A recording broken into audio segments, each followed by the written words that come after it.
Right. Welcome back. We are here, episode 9 of To the Crib. It's your boy Delix, my man Coach Bishop. How we feeling? Oh, I'm feeling good today. I had an exciting week 2 of NFL football. I got to sit back, watch it, enjoy it. Yeah. Make some money, enjoy the games. I'm just excited, man. Football's back. I'm just loving it, man. Lovely, lovely, lovely. So this episode, we're going to recap the games on the week 2 slate, break down some of the games, and basically tell you all the stuff you need to know. And then we're going to come at you with another episode. After this is the waiver wire episode to get in on your transactions for the week 3. All right, so let's start it off. We'll just go by each game. Green Bay and Atlanta. What are your thoughts? We talked about it in the last episode when we were getting everybody ready for week 2. Mm-hmm. We told you that the way everything was trending, it's starting to look like Atlanta might be able to win this game. Right. And they did. They pulled it out, 25-24. They outproduced. They pretty much doubled Green Bay in yardage. They had 446 yards to Green Bay's 224. The game really could have got really out of hand. Younghoe Koo had 4 field goal attempts, all from close range too. One time they were on the yard. They were at 7-yard line, 16, 22, and 8-yard line, all settled for field goal attempts. Right. So this game could have got really out of control, really, really bad for Green Bay. But I mean, I liked what I saw. Yeah. You liked what you saw from Atlanta, and Ritter actually almost doubled his pass attempts. He had 32, considering 18 in week 1. He had 19 completions, more completions. He even had attempts in week 1.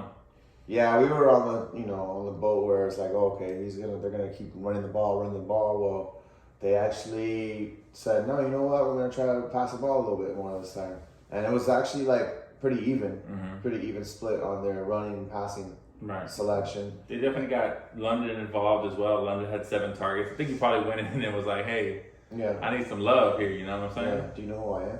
Right. Yeah, he got a touchdown as well. Yeah. No, I mean, Ritter didn't look horrible. It was good enough. You know, they did their thing. Bijan was absolutely incredible. Incredible. You know, he, just on his rushes alone, he had over 120 yards. He had 19 carries, 124 yards, and then he added 48 more yards on 4 receptions. So 172 yards on 23 touches. Right. Phenomenal output. Yeah, so if you're still freaking out over Bijan, I mean, chill out. Yeah, he's here. And then I will say this, though. I do feel sorry for everybody who has Kyle Pitts. He got outproduced by Jonnu Smith. Not only outproduced, he got out-targeted. Targets were 6-5. Jonnu out-targeted him. And then 4 for 47 for Jonnu and only 2 for 15 for Pitts. Wow. Yeah. So on the Green Bay side, you have, no Aaron Jones. Like we said, A.J. Dillon wasn't really going to do it for them. So they looked kind of slow on that end. But then you have Jaden Reed. Pops off with 2 touchdowns. 2 touchdowns. He didn't play a lot, to be honest. No, but when he does play, he gets his targets too. He had 8 targets for not being on the field as much. Right. He's a target earner, so that's good. You like to see that. That means that he's talented and he's getting open. And they schemed up a play for him to get the little reverse, the sweep. It was like a shovel, but yeah, that's good. That's good to see for him. He's going to be one of the people that we talk about on the waiver wire for sure. Definitely. All right. So Atlanta's 2-0. Atlanta's 2-0. Green Bay falls to 1-1. Yeah. It's a great start for Atlanta being home. They start both first games at home and pulled out both games. The 2-0 to start the season. Nice. So that's what you want to be. Is you want to win your home games and then pull out some on the road. So they got a great start to their season right now. All right. Moving on, we got Las Vegas at Buffalo. It was pretty much what we thought was going to happen. Buffalo's going to handle business. Yep. No Jacoby Myers. But what I was curious about is why did Vegas not use Josh Jacobs as much as we thought they would? Well, I mean, Buffalo was shutting down the run. I mean, he had 9 carries, but he had -2 yards.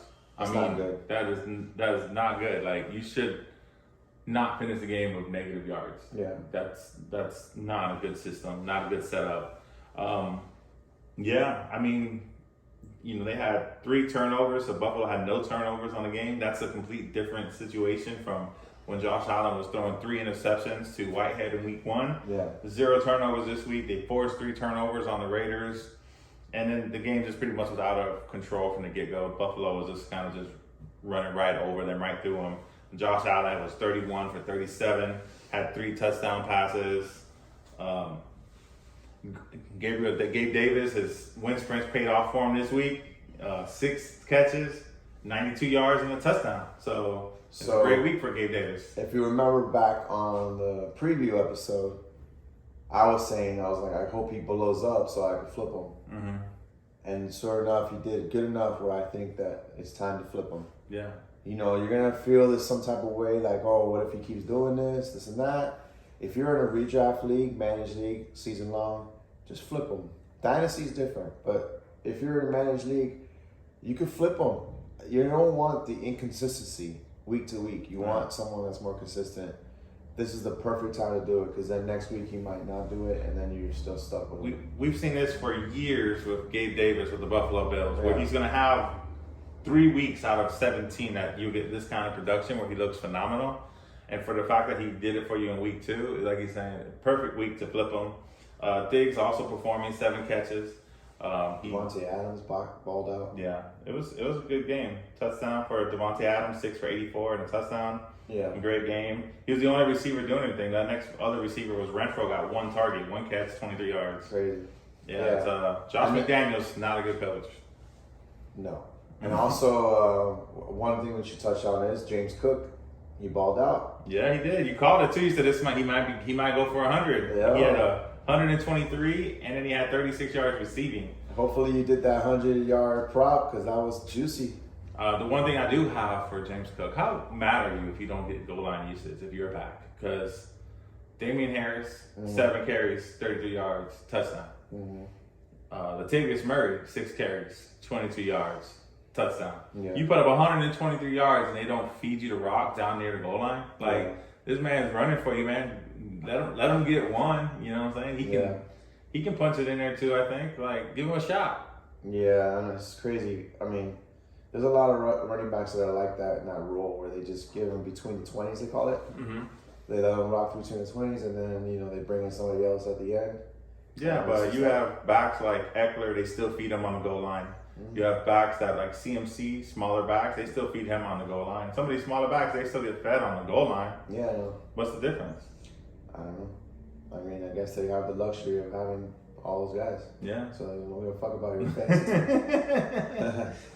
All right, moving on. We got Baltimore at Cincinnati. That was a interesting game. We thought Cincinnati was going to blow them out. I mean, they pulled it out, right? No.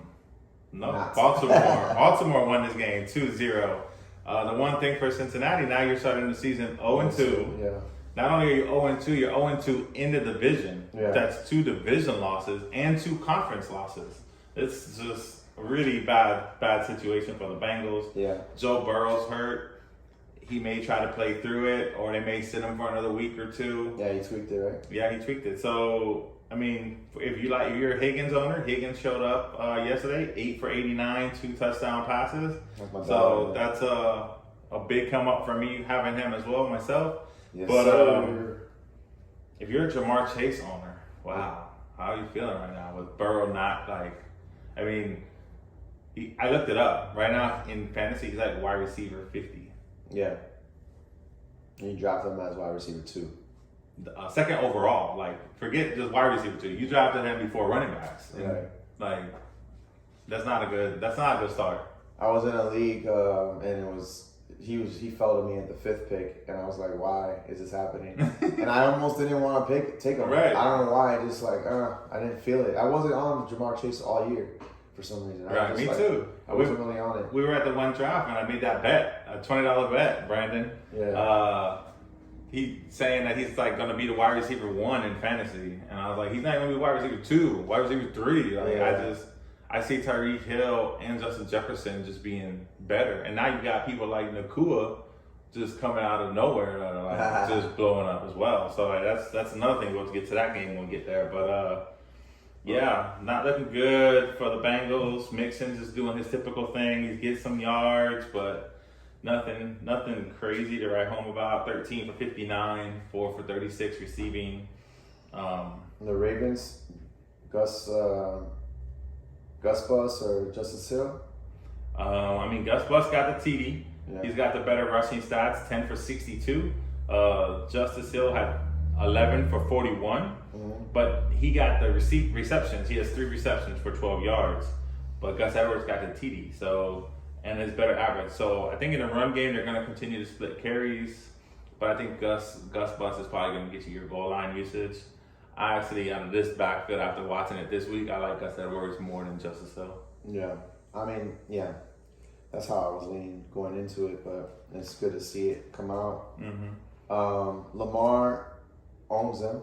He keeps the peak slips on the Bengals. Yeah, it was what? Was that 6-1? Now he's 7-1 versus the Bengals. Love and life. Yeah, love and life. He got Mark Andrews back. Mark Andrews 5 for 45 and a touchdown. That's cute. So Aguilar sneaking in there, 5 for 63 and a touchdown too. So here we go. All right, moving on. Seattle at Detroit. That was a nice game. That was a very entertaining game. It was What are your thoughts entertaining. on that one? I mean, Detroit just lost a turnover battle. That's essentially what this came down to. They lost a turnover battle 3-0. Geno Smith took care of the ball. He looked like Geno from last year, not the New York Jets Geno. And then not only that, in the second half, they started off the second half. The Detroit Lions, they got the ball first, second half, and then fumbled it right away. Gave them the ball on the 23-yard line. They went down and were able to score on that. And then you add into the second half, also they threw a pick 6. So 2 defensive turnovers in the second half that led to 14 points for the Seattle Seahawks. That's pretty much what the difference in this game was. Yeah, I mean, also we had the injury to David Montgomery. He got us a touchdown before he went out, but he did go out. He's saying week to week. Dan Campbell saying day to day. Yeah, so he came out and he said it's going to take a couple of weeks for his thigh bruise to heal. That's what it is. He got a thigh bruise. And he said, I just need a couple of weeks and I'll be 100%. And then Dan Campbell came out and his press conference said, no. His availability is day to day. Yeah, I mean, I guess what Montgomery was trying to say was like, I could play, I'm just not going to be 100%. Right. And Dan Campbell confirmed that. Exactly. You're going to be out there. You playing, right? Thigh bruise, get out of here. Yeah, we eat kneecaps in Detroit. You play thigh bruise, you play through that. Too. So, that being said, if he's out, I mean, it's like Gibbs. Gibbs eats. Right? Yeah, it's just Or Gibbs. Craig Reynolds. Is that someone you're going to think about? No. Yeah. Thigh bruise is light work. If anything, it's a week. I'm not wasting a waiver wire on that, but we'll talk about that later. Yeah. Kenneth Walker, though, what I tell you, sneaky. 2 touchdowns, 17 for 43. You can't balk at it. He had 1 catch also for 11, so that's a good stat line. Yeah. Tyler Lockett came back. Had 10 yards in the first game. Comes back at 2 touchdowns, 10 targets, 8 catches, 59 yards. Lock it up. To the crib twice. Yeah, that was nice. All right, so Seattle pulls that out. That's good for them. Moving on, we had Los Angeles Chargers at Tennessee. The frauds of the NFL, the Chargers. 0-2. 0-2. Big difference was they didn't have Eckler. I will say that. The Tennessee Titans, though, they remembered who they were. They fed the man. They gave Henry the ball. 25 carries, 80 yards, a touchdown, caught 3 passes. And a W. It's 20 carries is how the Titans win these games. You have to feed Henry. You want to feed Spears too. Cool. They gave him 8 carries, 49 yards. That's 33 rush attempts right there. That is the Tennessee Titans. That is what they do. D-Hop's target share went down from 15 to 5. Still put up 4 catches for 40 yards. Mm-hmm. But Tannehill, in this situation, you don't want him throwing the ball that much. 24 pass attempts, 20 completions. Just let him be accurate. Make everybody come up. Have to worry about Derrick Henry. Derrick Henry has more rushes than Tannehill has pass attempts. That's a winning formula for the Tennessee Titans. Force them to play inside the box and let Tannehill just dump things off and then get big plays. Yeah, I mean, we said also that Burks was now or never. Kind of showed a little something. Little something. Still only 4 targets. He had 1 big play. 3 for 76. But that also goes back to the fact that they're feeding Henry, bringing people in, and it helps create big shot plays. Right. So, me personally, I'm not jumping on this trail on Burks. I just think it's a... But, I mean, he's rostered, so people are just going to have him on their bench. Yeah, I guess I'm not playing him because 4 targets. Yeah. That gives you a very low floor. Like Right. there's a very low floor with 4 targets. Yeah, true. So that's something I'm looking at. Josh Kelly didn't show much. No, Josh Kelly, but we said that. We told everybody. It's been a tough matchup. It's a tough matchup. If your running back is going up against the Tennessee Titans, and unless it's like CMC, you have to consider sitting them because this is what they do. 13 for 39. Crazy, yeah. Yeah, that is what the Tennessee Titans are. They're going to stop the run and make you beat them throwing the ball. In hindsight, we did say the Keenan Allen's got a blow up game, and sure enough, he fucking balled out two touchdowns. 8 for 11, 2 touchdowns, 10 targets. Mike Williams had 8 for 83 on 13 targets. Nice. So yeah, they were definitely peppering the receivers. But in my head, I'm like, I said that I started off the frauds of the NFL. I really do think the Chargers are frauds. I mean, Staley is not a good coach. I don't care. Yeah, he might be decent, but he makes too many like bad mistakes like down the stretch, like with his play calling, his decision making, his time management, all that. It all comes into play at the end, and I mean they missed the playoffs last year because of his ass. So they got the ball first in overtime and went 3 and out. Right. Not good. If I'm a Chargers fan, I'm freaking out. Honestly. All right. So Chicago Bears at the Tampa Bay Bucks. Again, we were on the Bucks to win this game. It was one of our survivor picks, and they pulled it out. They looked good. They looked solid. Baker, like we said, is the only thing that's people are like doubting, and he's been proving the doubters wrong. All right. 26 for 34. Put up 317 at a 300-yard game. Threw a touchdown pass here. Ran the ball 6 times for 17 yards. He's just making smart decisions. No turnovers for the Bucks. Evans, blow-up game, 6 for 171. A touchdown. He had 8 targets. He did show some age, though. He had this one catch, deep ball, and he broke free with it. But he started getting caught. You can see he got gas. He just ran for the sideline to get out of bounds. Didn't even fight for extra yards. He's like, let me just get off the field. It's just too much.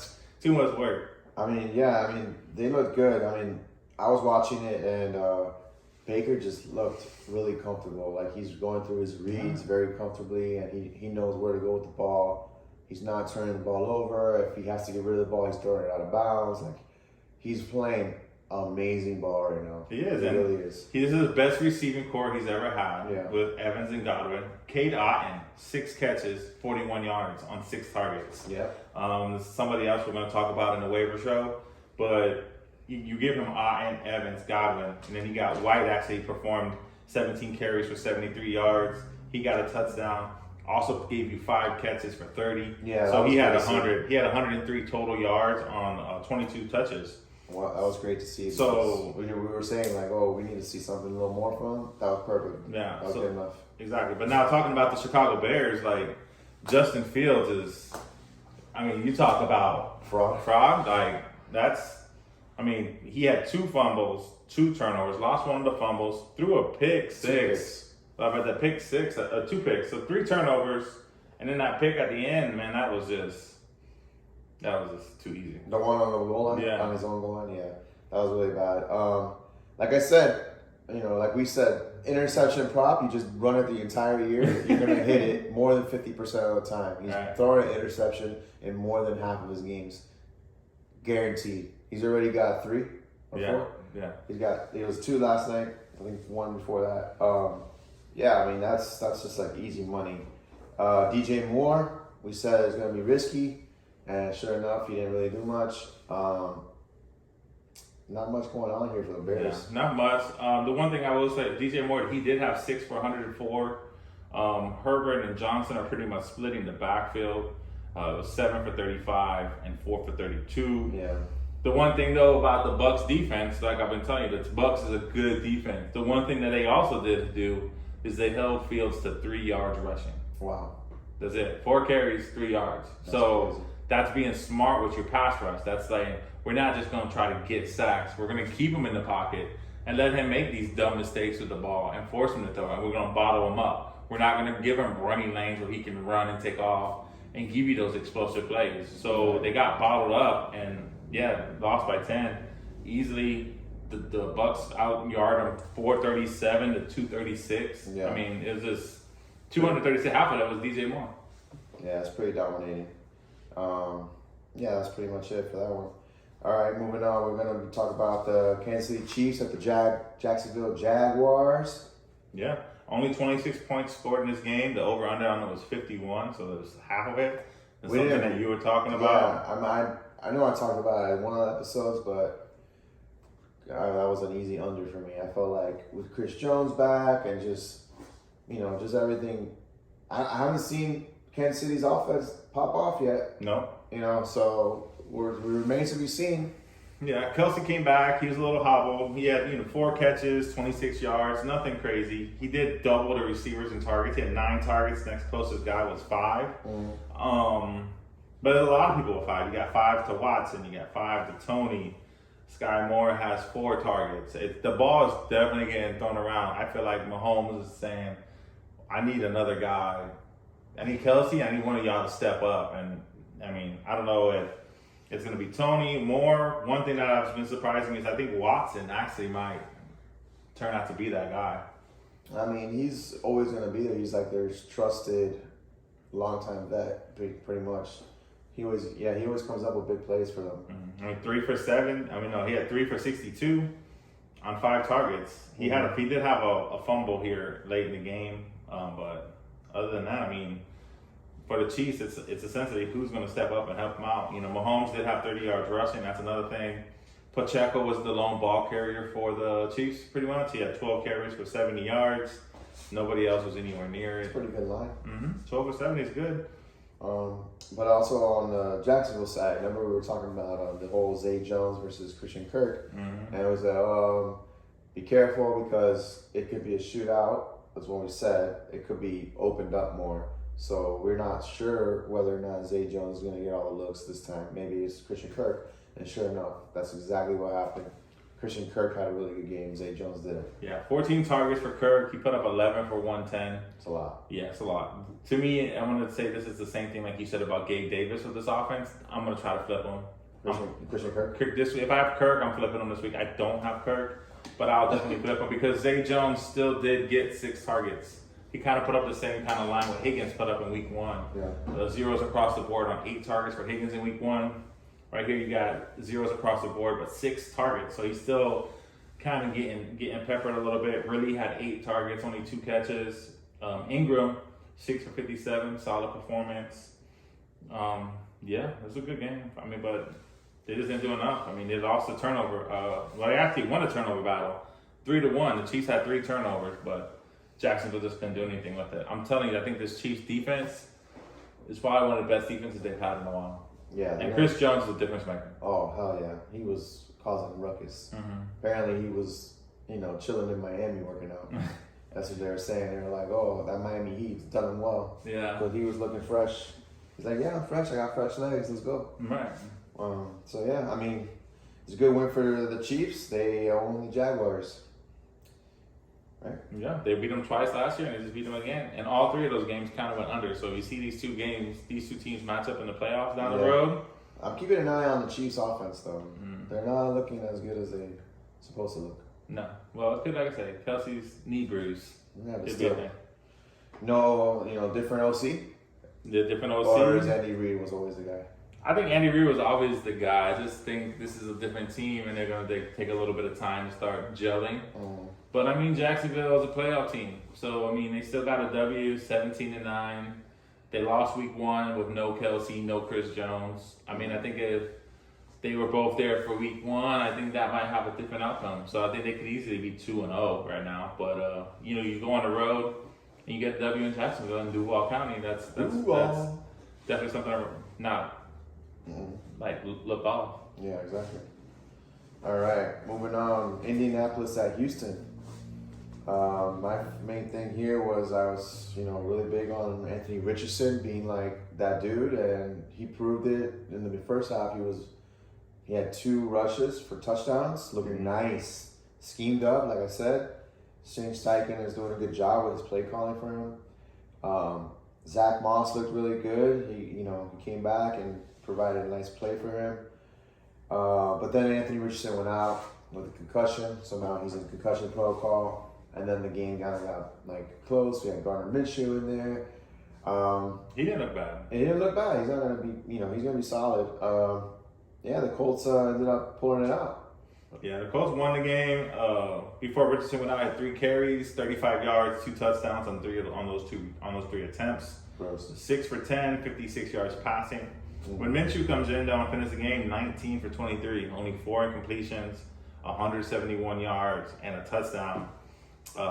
Mallory, he from the U, he actually had a good game too for 49. All about the U. Yep. So, but the one thing here I see though is like we've said about the Texans. The Texans they have some good talent, man. I think all these receivers are worthy, man. I mean, Nico Collins, Baller. 7 for 146. Baller. Woods, 6 for 74. Okay. Tank Dell, 7 for 72. I mean, CJ Stroud, 384 passing yards. That's amazing. Yeah, so 30 for 47, 384, 2 touchdowns, no picks. I mean, the problem is they don't have a run game. Pierce Bro, is what happened? 15 for Pierce. 31. What's up with that? I have no idea. I don't know if it's the offensive line. Well, they do have a lot of yeah, injuries. it's got to be the offensive line, but Are you buying they're low? protecting. Are you buying No, low? I don't want no Pierce. No, thank you. That's good. crazy. But I'm buying these receivers. Yeah, for sure. Schultz, 4 for 34, Yeah, 7 right. targets. I'm sure Robert Woods and probably Tank Dell are on your waiver wire. So they're definitely going to be someone we talked about. Yeah, I mean, like you said, if you're in Dynasty, Stroud is someone that you're like in love with right now. You're like, damn, this is a good pick. Yeah. I mean, so is Anthony Richardson. But you got to keep Anthony Richardson healthy, man. It's not a good start for the concussions. Keep piling them up. If you keep piling those up, it's not good. It could go downhill real quick. So they got to be careful. Yeah, with that. I see him probably sitting out week 3. Yeah, they got to be careful with that. Yeah, they're not going to run. All of Dolphins Twitter is freaking out. They're like, oh, he 2 concussions? That means he has to sit out all year, right? That's how it works, right? Because they did that with Tua last year. So Yeah. Did you see the concussion? He got it on his touchdown run. Yeah. He rushed, he did a little flip, and when he landed on the back, he banged his No, head. they hit him They hit him. right when he crossed the line. Right, and then he landed and he banged his head. Yeah. And he did a little twirl, popped up and celebrated, so nobody would have thought he had a concussion. Apparently, he self-reported it. He did. He came to the sideline and told everybody, hey, I'm not feeling myself. Right, that's good for him. Mm-hmm. All right, so Colts got that win. Nice. Moving on, we got the 49ers at the Los Angeles Rams. That was another game that, we picked the 49ers as a survivor pick. Yep. We were sweating our balls. Yes. We were, but the 49ers pulled it off for us. Yeah. One thing I'll tell you about Survivor is if you're picking the road team, you better be sure of it. And I felt pretty confident about the 49ers going on the road to the Rams. Mm-hmm. But just getting into this game, let's talk about the 49ers first. You start the first 2 games of your season on the road, and you're 2-0. I mean, Nice. that's a great way to start. You go road. That means you have 8 games left in your season where you're at home. Yeah. You haven't even played a single home game yet. So that's Right. that's big for them. The Rams, Nakua, 20 targets in 1 game, 15 receptions, It's ridiculous. 147 yards. We were like, oh, it's a risky start. Fuck that. No, I'm starting him every week. Yeah. Even when Cup comes back, he's in there. He's in there. At 2-2, 9 targets, 7 catches, 77 yards. Kyren Williams said, pretty much last week, it made this whole Akers decision easy to inactivate him. Yeah, we were saying he's going to Debo that shit. He showed up. 2 more touchdowns this week, 1 receiving, 1 rushing, 14 carries, 52 yards, and a touchdown. Then he had 6 catches, 48. So he had 20 touches, 100 yards, 2 touchdowns. Mm-hmm. The Rams are a good team. Don't sleep on the Rams. Yeah, we said Debo was going to have a decent game. He got over his 50 yards, which was the prop was like 48 and a half. Mm-hmm. He did well. CMC did his thing. So good. But Kittle, what are we doing with George Kittle? He only had 3 catches, 30 yards, 3 targets. He's always been a stay away from me on redraft leagues for this reason. He's very inconsistent. Yeah. And to pay a 5th round, 6th round price on him is way too expensive. Yeah, I don't have any shares of him anywhere. I don't ever take him either. Right. I'm just saying, he's a keep away guy. So if you have him, I mean, you're just gonna have to wait for that game. You just to sell them later. You gotta have them pop off before you sell them. Don't sell low. Try to sell high when he has a good game. Let me get you that 2 touchdowns in a single game and just be like, yeah, I got George Kittle, man. What you willing to give me? You need a tight end. You know. Ayuk got hurt, but came back in. Yeah, came back in, but didn't do anything after he came back. He only had 3 catches for 43 yards. Real quiet game for him. But I will say this about the Rams, you know, for the receivers, the Rams pretty much held the Seahawks in check week 1, and they pulled out the W, and they kind of bottled up Geno week 1. They bottled up the receiving core in week 1. And then now they go and they play the 49ers. You got Debo only 6 for 63, Ayuk 3 for 43, and Kittle 3 for 30. Something to watch out for. That's somebody that if their secondary is actually better than advertised.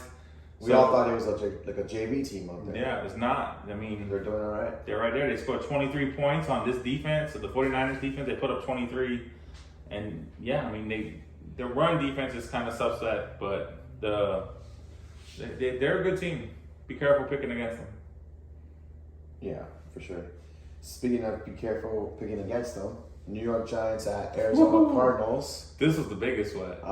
You were worried about that one. I was worried about this one. Oh yeah, no, this was the biggest one of all. 28-7 in the third quarter down. The Giants were down. Yeah, we had 2 bullets on the Giants on this one, and yeah, it was third quarter, 28-7 with 9 minutes and 34 seconds left, and 28-7. Yeah. I was like, oh god. I didn't put it out there. I was like, don't say nothing. Just let it just float around. Even when they started coming back, I was like, I don't even want to mention this. Wait until it's over. Couple things. I mean, we had Barkley on an anytime TD prop. They said also that he could go for 100. He did both. He scored twice, which is great if you have him. We said Waller could be risky. He was. Yeah, Waller was not too bad. He didn't score a touchdown, but he had 6 for 76. Okay. Yeah, you'll take that for a tight end. You taking that? But yeah, Survivor picks went through. We hit it. Arizona, anything from them? You know, James Conner is great, man. 23 carries, 106 yards, and a touchdown. They're going to be a tough out as well. They're 0-2 right now. I mean, by all means, they should have won this game, but they were also in the same game when they lost to the Commanders last week. They were in that one as well. So just make sure when you're going up against the Cardinals, you got a solid team. But Daniel Jones came back and he threw for 321 yards in his game, 2 touchdowns, 9 carries, 59 yards. He hit his rushing prop again. He hit his rushing prop like he always does. Very easy to just take that prop. But Barkley's probably going to be out 2 to 3 weeks now. That's saying. So it's going to be interesting. He couldn't put pressure on his leg. I don't know what that was about. Yeah. So they're on a short week. This week they got Thursday Night Football, and I believe they're going to San Francisco. Oh yeah. So next week is looking really, really rough for the Giants, in my opinion. Yeah, I agree. But yeah, so we'll talk about it in the waiver wire, but we're gonna have to look and see if we want to pick up one of his backups for the Giants. All right, moving on. New York Jets at Dallas Cowboys. Ugly game like we thought. Honestly, I thought CeeDee Lamb was not going to do as well, or even the passing game for Dallas. I thought, the vaunted, secondary from the Jets is going to lock them down, do their thing, and CeeDee Lamb had his way. So well, I'm going to talk about that secondary because let's bring that up. Yeah. So CeeDee Lamb, 11 catches, 143 yards. They saying Sauce Gardner's that guy, right? Last week, 10 catches, 100 plus yards, and a touchdown for Diggs. So if you're that guy, you're not showing me. Right. Like, these receivers are eating when they play the Jets, and they're not supposed to be able to do that. The one thing the Jets do is they do stop the rush game. Pollard, 25 carries, only 72 yards on 25 attempts, held him to less than 3 yards a carry. Yeah. But, I'm not seeing anything from Sauce Gardner. Like, in my opinion, I feel like I'm not scared to start the receivers when they play against the Jets right now. Yeah, it's looking like that. I mean, that's a good observation. I mean, he's supposed to be shut. There was nobody there. Gallup didn't do anything. Cooks was out. All the receiving play all went to CD. So you only had one guy to stop. How do you give Hall only 4 touches? it's the Cowboys defense, man. 4 touches for Hall. I mean, he didn't even have any receptions. I mean, Dalvin Cook had 4 carries as well. He fumbles the ball. Michael Carter had 2 rushes. I mean, the Jets only had 215 yards total offense. Yeah. 68 of it was on that Garrett Wilson touchdown when he just got free. Right. So if you take that away, they don't even have 150 yards of offense. This Cowboys defense is definitely good, but they're they're legit. But you got to give the ball to your studs. You do. Your playmakers. But it's negative game script. Nathaniel Hackett. Come on, guy. Do better. Hey, maybe Sean Payton was right. Yeah. All right, so Dallas moves on. They won that game. Good for them. Woohoo. All right, Washington at Denver. So I told you guys in the betting episode, you give me anybody plus 3.5 points against the Broncos, I take it. Commanders probably win this game outright, and they do. They win this game outright. They were down too. They made some mistakes in the beginning. I believe at one point this thing was like 21-3 or something, and then all of a sudden the Commanders started with their massive comeback themselves, and then they win this game. Brian Robinson looks phenomenal. 18 carries, 87 yards, 2 touchdowns. I got him in a couple of leagues. I'm loving life. I had him on the bench this week. Yeah. They didn't even start him. I still won the league, but they're not making that mistake again. Yeah, he's looking like a bona fide starter for sure going on. And you got him in like later round, middle round. So it's good value. So that's a good play for you if you have him on your redraft leagues. Dotson. I don't know. Dotson had 3 catches in the first drive. And Yeah. that was it. It was we said over 3.5, didn't hit it. But I mean, I was just like, wow. But I mean, Sam Howell still 27 for 39, 299 yards passing, 2 touchdown passes. I mean, he looked good. Logan Thomas got hurt. Bates, though, he came in and had a good game. Had 3 catches on 46 yards, 5 targets. McLaurin got a little TD for you. Yeah, Terry McClary. He got Scary it. Terry. Yeah. I mean, it's a good game. I mean, for the Commanders, I mean, the Broncos have a good defense, so it was a great game all around for the Commanders. What did you see out of Jerry Jeudy? Not much. I mean, he might still be hobbled, maybe rushing back, 3 catches, 25 yards. Not a lot there.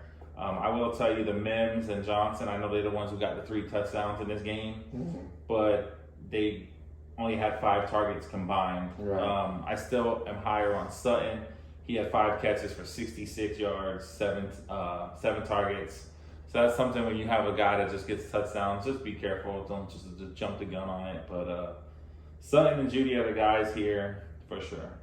Yeah, and also what I wanted to also mention is Chase Young being back for the Commanders is going to be great for the Commanders. He was causing havoc, just like Chris Jones with the Chiefs. It makes a big difference, and it's going to give the Commanders better game scripts, maybe better field position too. Yeah. I mean, they started their season 2-0, so I mean that's a great start. Great start. All right. Moving on, we got the Miami Dolphins at the New England Patriots. Another team that's 2-0 on the road. 2-0 on the road. They started their first 2 games. You got to think about it. We're the furthest team south. Had to go all the way to LA, beat the Chargers in LA, come home. Then we got to travel all the way to New England against another good defense there. We win that game 24-17. 189 yards passing, but 145 of it on the ground. So 466 passing last week, not a lot on the ground. This week we mix it up, 244 passing and 145 on the ground. Mostert looked really good, 18 for 124, 2 rushing touchdowns. That's phenomenal output. Tyreek Hill was kind of bottled up a little bit, 5 for 40, but he did give you a touchdown. That's great. And Stevenson's one guy I told you, when he plays Miami, he does tend to struggle. We do tend to bottle him up. And I said Miami's defense was going to have a better game this week because it's a lesser opponent. And the weapons aren't as much. Keenan Allen and Mike Williams is a lot more than Devontae Parker and Juju. Like, that's a lot easier to bottle up. It was interesting, though, that when you're watching this game, that when the Patriots came out, it was almost like Gesicki and Parker were scripted, because it was like first play of the game, Gesicki, second play of the game, scripted play for Parker. It was kind of like, why are we automatically just targeting these Dolphins guys like they're those dudes, you know what I'm saying? It was like, we're just going to just keep feeding these guys the ball because you're not going to win that way. There's a reason we don't have them anymore. Right. I mean, in my opinion, so what I take from this is like, Bill Belichick, he was fearful of our passing weapon. So what did he do? He played back. 3 safeties at some point. Right. They had 3 guys So to that's what I'm saying. start So back there. we decided, okay, you're gonna do that. We'll just run the ball. Yeah. We're gonna take what you give us, which I love because we're not trying to force anything. You know, we're not trying to force anything down the middle. We're just gonna give you or take what you give us, which is kind of like similar to what the Chargers did against us week 1 against Miami week 1. They were like, okay, you're gonna play this zone, play back. We're gonna try to run the ball. Mm-hmm. So moving forward is what I'm trying to say is when Dolphins go up against somebody, we got to figure out whether or not these guys are gonna feel like they can play with us and play up on us, or if they're gonna do what Belichick did and play back, because that's a big difference on Mostert's stat line. Yeah, because they did have some injuries also in their secondary. That's part of why they probably played these guys back. Right. So I'm saying like going forward, if you go against a secondary that's a little more confident, you know, maybe that's more of a reason to start your receivers over the running back, because you know just different game plans. How are we going to attack? Yeah, You know, very, very true. And that's a very good point. and the same thing for us too. The people that are going against us. So this game, we didn't care about the receivers for the Patriots. So who was our focus? Ramondre Stevenson. Right. Bottom them up. Yeah. You know what I mean? And we let our guys handle the receivers. Against the Chargers, we were like, all right, let's get a little more help. Let them run the ball. But And like I also said though, the Dolphins defense, though, we do have trouble with tight ends. So you got Hunter Henry getting 6 for 52, Love it. got a touchdown as well. Yep. And then you got Gesicki even had 5 catches for 33. So So. yeah, nobody has him. Don't pick him up. But if you're going against the Dolphins, play the tight end. Yeah. I mean, yeah. And then any like Kendrick Bourne, dude, what do you do? Bourne was 4 for 29 on 9 targets. There wasn't much going on. No, I mean, Parker had 6 for 57. I did see Parker was out there for 100% of the snaps. Okay. Yeah, he's sneaky. He's always that Yeah. guy that towards the end of the year, he just starts going on some random Right. So TV run. if he can stay healthy, he might be somebody. If your waiver wire is thin and you really need a receiver, he could be on the list. But yeah, Miami 2-0, baby. That's how we roll. Yep. And Patriots 0-2 and 0-2 at home. But they did have a tough start. They had the Eagles and then they had us. So Right. It's rough. It is rough. We'll see what happens. All right, so that was the Sunday games. Let's talk about the Monday night games that we had yesterday. First one we're going to talk about is New Orleans at Carolina. So the Saints also won this game here, 20-17, but it was pretty dominant from the get-go. The Saints pretty much could do whatever they wanted. Bryce Young looked really, really inconsistent. I had his under on his passing yards. He only threw for 153. Yeah, the Panthers are just not a good team. So they're going up against a defense that's pretty good. Yeah, the Panthers not a good team. When Adam Thielen's your best receiver, yeah, you're in trouble. They're dealing with Adam Thielen. DJ Chark came back this week. Hayden Hurst. It's literally like the island of misfit toys. Like they're just kind of putting these pieces together and trying to see what we can get to work. Miles Sanders.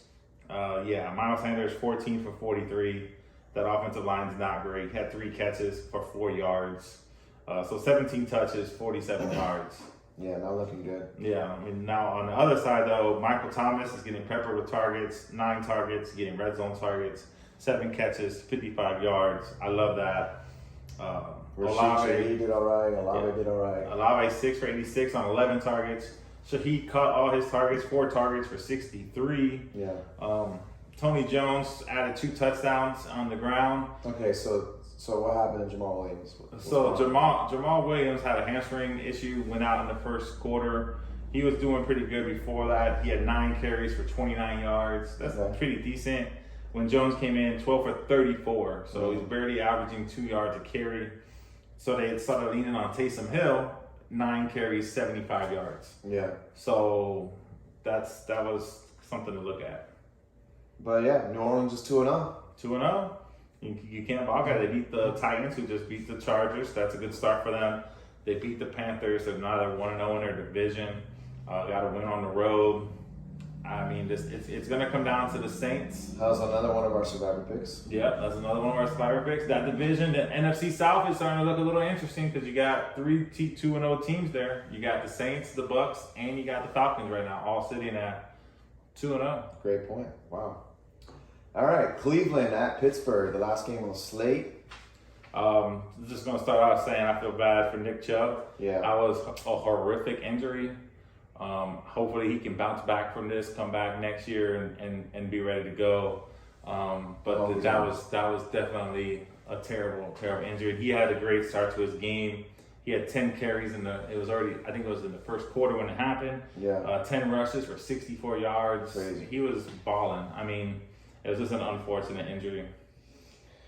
Yeah, it is unfortunate. Pour one out for my dog, Nick Chubb. But that being said, moving forward, obviously top waiver wire pickup is going to be Jerome Ford. He actually looked pretty good. Yep, 16 for 106. Nice. He had added 3 catches for 25, so 19 touches, 131 yards. Yeah. That's a great output for him. Amari Cooper, who didn't say they were going to play him until the end. Like when everything on Sunday was that he probably was going to be out. Right. 7 catches, 90 yards, Okay. and on 10 targets. That's not horrible. That's a good look. But Deshaun Watson didn't look great. They had a pick 6 on a very opening play. It wasn't really his fault. It was a drop pass by the receiver, went right through his hands. He did get hit when the ball got there, and then just got picked up by a linebacker and taken to the house.